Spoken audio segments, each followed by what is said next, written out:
All right, here we go into the last few miles of this marathon here. Election Day is 2 weeks from tomorrow, which means ballots should be showing up in your mailbox if they have not already.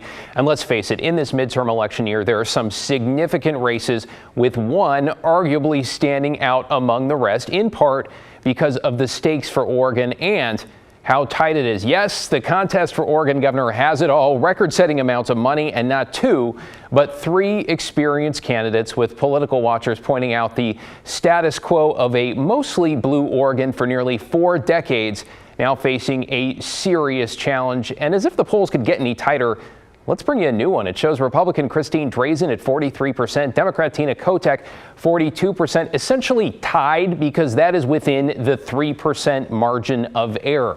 Unaffiliated candidate Betsy Johnson down to 12% and just 2% undecided. Now, this poll was done by the group Data for Progress, that is a self-described progressive think tank and polling firm.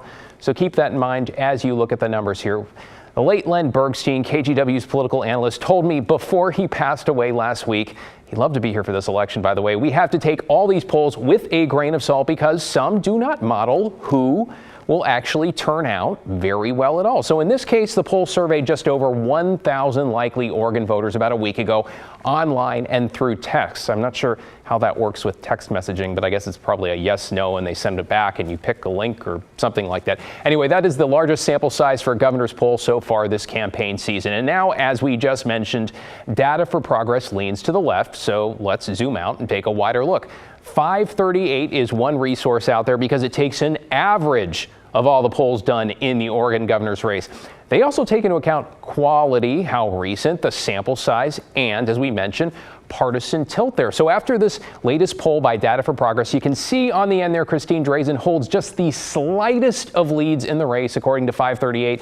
At just over 0.5%. So really, we are neck and neck, it appears, as we head to the home stretch, with people voting again as we speak. I filled mine out on Sunday. I think it went in the mail today. So let's take a look at the money now, where it is coming and going. We've told you before, it's kind of being tossed around in the race as if it is going out of style. More than $50 million, I think it's $55 million and counting, by these campaigns so far. And that number grew yet again over the weekend. Let's start here with Republican Christine Drazan. Her campaign is nearly $2.4 million in the bank, cash on hand right now. That's a big jump from what we saw last week. And most of that is because of big donations, including another $500,000 from the Republican Governors Association on Friday. Now, that is the fundraising arm of the GOP. So far this campaign season, they've given $5.2 million to Drazan.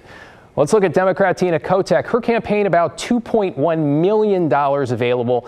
That's down quite a bit from last week, and there's one huge reason behind that, because on Friday, the campaign made its largest single expenditure, nearly $1.6 million, and that went to a political strategy firm called Canal Partners Media. And of course, that means more Kotek ads are on the way. In fact, the campaign's 3 largest outlays, all of them in October, have all gone to Canal for a total of more than $4.1 million. There's one other donation in Kotek's campaign records that is notable: $75,000 from Nike and affiliates. You see it at the bottom. That came in last Thursday. Of course, it is widely known that Nike co-founder Phil Knight donated $3.75 million to Betsy Johnson and then $1 million to Christine Drazan earlier this month. Now, before we talk about Betsy Johnson's bookkeeping, or kind of as we get into it here, a reminder, her campaign records are about a week behind her competitors. We are working with the latest data we have, but keep in mind here, it's about 10 days old. So Johnson's got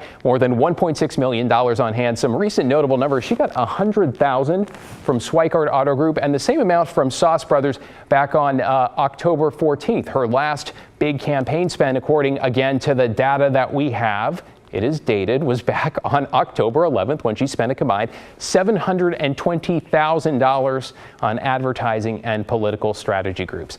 All right, so in a way, the candidates' spending appear to be mirroring what we see in the polls. Drazen and Kotek really neck and neck. They're getting big money from national donors, and they are spending it in a very big way. Johnson's campaign trails. She doesn't have those big national donors to lean on outside of Phil Knight, who, depending on your take on his latest donation there, appears to be backing Drazen. Johnson also not spending nearly as much on advertising lately to try to get that message out.